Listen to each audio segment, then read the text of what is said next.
Have you ever felt like you're stuck and not on the right track in life? Or are you tired to start new habits just to fall off track a few weeks or even just days later? There's nothing more important when it comes to changing small things or even changing your entire life than the implementation of new habits. Because 70% of everything you do is habitual, just as Andrew Huberman says here. What we do habitually makes up much of what we do entirely. In fact, it's estimated that up to 70% of our waking behavior is made up of habitual behavior. So implementing new habits, a daily routine, etc. is what can completely change your entire life. But even if you just want to implement a new habit here and there, how can you actually do that? Well, we all know New Year's resolutions, where we are motivated to do 100 new things. And as soon as the first or second week of January hits, it all goes out the window. So obviously, with all of these things at once, and in this short period of time, you did not form new habits. But how long does it actually take to form a new habit? Let's listen to what Andrew Huberman says here, and it might surprise you. Another thing that you'll hear out there in the literature is that it takes 21 days to form a habit. Some people say 18, some people say 21, some people say 30 days, some people say 60 days. So which one is it? Does it depend on the habit that one is trying to form, or does it depend on the person that's trying to form the habit? Well, it turns out that there's excellent peer-reviewed data on this. There's a study published in 2010, first author Lally, L-A-L-L-Y. This study found that for the same habit to be formed, it can take anywhere from 18 days to as many as 254 days for different individuals to form that habit. Well, maybe it didn't surprise you because the answer is, as so often, it depends on quite a few factors. One would be if you ever have implemented this habit before, or how much fun you have when doing it, or of course just who you are as an individual. But in the end, all of that comes down to only one thing. Implementing a new habit causes limbic friction. And we'll talk about what exactly that is in just a moment.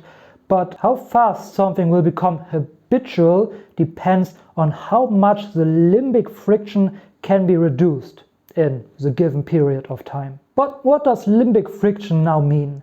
It's actually a term that Andrew Huberman coined himself. So let's listen to what he says about it. Limbic friction is a phrase that can be used to describe how much effort, how much activation energy you need in order to engage in a particular behavior. So using this Lally study as an example, some people would eat dinner and then say, oh, that's right, I'm trying to develop the habit of taking a walk after dinner, so let's get up and go. Other people will feel like, I just don't want to do it today. They're going to feel too much limbic friction. And that limbic friction could arrive, again, from one of two sources. It could be because they are too tired to do it, or it could be because they're too anxious and distracted in order to do it. So this is a key distinction. A lot of habit formation has to do with being in the right state of mind and being able to control your state of body and mind. We all have been there. We wanted to implement a new habit, we wanted to do something new, and in the end we just ended up sitting there and we couldn't bring ourselves to do it. Yes, that's because of limbic friction. As we just learned, limbic friction is basically the resistance we feel when we try to implement something new. On a side note here, an amazing meta habit to implement is of getting into the habit of always pushing yourself through the limbic friction that you feel. And I'm sure this feeling comes up quite a lot. Well, at least it does for me, so I guess for everybody else as well. It always comes up, for example, when you procrastinate. Why do you procrastinate? Because of limbic friction. The limbic friction to do one thing is so strong that you rather do a different thing. And if you can implement the meta habit of pushing through that limbic friction, not procrastinating, pushing through and doing something, you will have a much easier time overall of implementing new habits. That also becomes obvious when we listen to this next clip of Andrew here, where he explains that you can evaluate how strong a habit is by the amount of limbic friction it causes over time. The other aspect of habit strength is how much limbic friction is required to perform that habit on a regular basis. This is extremely important because if you are in the process of building habits and consolidating those habits, then it's probably going to take more limbic friction to execute those habits. A habit that you build should cause you less and less limbic friction over time, because this is essentially what building a habit means. It's easier to do it. So to make that clear and simple, let's just say this is you, right? Friendly face, yay, you want to build a new habit, and this is the limbic friction that is in front of you building that new habit. At first, it's a huge step over that because there's a lot of limbic friction. But as you go on and build the habit, this limbic friction reduces more and more and more until it's just a small step, or maybe even not there anymore. But yeah, this is how you could visualize building a habit. Another important thing to note here is that it's absolutely normal that you feel this much resistance when you start to implement something new. That is to be expected. As I've just explained, if you build a habit, you have to push through that, and as you build the habit, it gets easier. But now, let's get into a few things about how to form a habit and how to make it easier for you that Andrew mentions. The first thing he talks about here is that you should be very conscious about at what time of the day you implement a new habit. Let's listen to it. What I'm referring to is a particular phase of day that after rising, after waking up that is, for 0 to 8 hours, right, in that first phase, your whole system is action and focus oriented. And we know that when you are action and focus oriented, and because of the neurochemicals that are naturally released into your brain and body, that you will be more likely to overcome any limbic friction that stands in the way of performing particular habits. So as you list out or think about the various habits that you'd like to adopt in your life, take the habits for which you know there's the highest degree of limbic friction. They are the hardest for you to engage in. They require the most activation energy, and put those in this 0 to 8 hours after waking. So this 8-hour time window is quite important, and whatever habit causes you the most limbic friction should definitely be put in this time window. Another aspect about this is that if you want to form a strong habit, it should be in that time window, but not at a specific time. Let's listen to this. By placing them in this broader window of 0 to 8 hours after waking, what you're doing is you're creating task bracketing. You're making it such that your nervous system will predict when you are going to lean in against limbic friction in order to perform particular types of habits. And this is very different than saying, I'm always going to run or I'm always going to study from 10 to 12 a.m. every morning. That's great, and if you can do that, terrific. But the literature indicates that people who do that, who are very rigid about when they do things, tend, because of context dependence, to not necessarily stick to those habits over time. Some people do, but many, many people don't. Okay, first of all, context dependence means that a habit can be very dependent on the environment that you perform the habit in, or any other context. For example, if you go running every morning, if you are at home, and then you travel or you visit a friend or you are somewhere else and you don't go running, then this habit of going to run is very context dependent on the environment of being at home. So I think it's very intuitive that a habit that is not context dependent is much stronger than a habit that is context dependent. And here the time comes into play, because if you do something every day at 12, this is very context dependent. And Andrew says that over time, people who stick to a rigid time schedule and always do it at the exact same time don't necessarily stick as good to these habits long term than people who do it in a time window, for example 8 hours after waking up. And don't get that wrong, in the beginning it can be very good to pick a specific time, but don't push that to the extreme, and as you develop the habit you want to have it more context independent. Andrew Huberman makes this concept very clear in this next clip here. I have to break it to you that one thing that you've probably heard over and over about habit formation is not true. And what I'm referring to is this idea that if you are very specific about exactly when you're going to perform a particular habit, that you are more likely to perform that habit. And while that is true in the short term, it is not true in the long term. And the reason for that is that our nervous system tends to generate particular kinds of behaviors based not on time, but on our state. And that's why you ideally don't pick a specific time or only in the beginning, and then after that you put it in the first phase of the day. And yes, the ability to move your habits around and do them whenever you want to do them is an indicator that you have a very strong habit. Listen to Andrew Huberman here. Moving that particular habit around somewhat randomly can actually be beneficial to you, because actually moving it from one time a day to the other is that context independence that we really are seeking.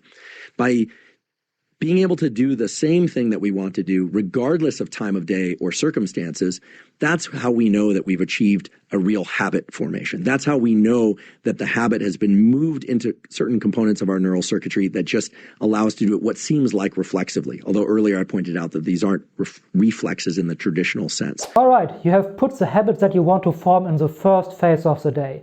But what are other aspects that can help you to form a new habit? There's actually something very simple that every one of us can do immediately. I mean, right now. Listen to Andrew here. Getting into the mindset of procedural memory is very useful for overcoming that barrier that we call limbic friction. How do you do that? Well, a simple visualization exercise, or it doesn't even have to be done eyes closed. You know, oftentimes we hear visualization exercise. You think about sitting in the lotus position, eyes closed, and trying really hard to visualize something. It doesn't need to be anything like that. It can simply be, if you are deciding to adopt a new habit, to just think about the very specific sequence of steps that's required to execute that habit. And I'll use a trivial example, but this could be applied to anything. Let's say I want to get into the habit of making myself or someone else in my household a cup of espresso every morning. I would actually think through each of those steps. Walk into the kitchen, turn on the espresso machine, draw the espresso, walking through each of those steps from start to finish. And it turns out just that simple mental exercise done once can shift people toward a much higher likelihood of performing that habit regularly, not just the first time, but as they continue out into the days and weeks that follow. So that's remarkable to me. And the literature is really robust. Just one mental exercise of thinking through what are the sequence of steps required in order to perform this habit from start to finish can shift the likelihood of being able to perform that habit from unlikely or to moderately likely to very likely over time. Yes, you can simply just go through the steps mentally, even just once. Sounds easy enough to test it yourself, right? Now, when it comes to habit formation, it's basically just about reducing limbic friction. And especially in the beginning, this is crucial. To reduce the limbic friction so much that it's easy to do it, which then naturally will reduce the limbic friction even more. So another thing, in order to reduce limbic friction, I tell my clients, reduce it to the ridiculous. And that means just to the tiniest step possible to build the habit, to keep the habit going. If that means, for example, let's take the running example. So you want to go for a run around the block or for an hour or whatever it is. But it causes you so much limbic friction to do that you basically cannot bring yourself to do it. Of course, ideally, you go for the full run. But if you cannot do that, then at least get up and put on your running shoes. You don't need to go outside, you don't need to run, you can take them off right after that. But just the act of putting them on is a small step of that habit.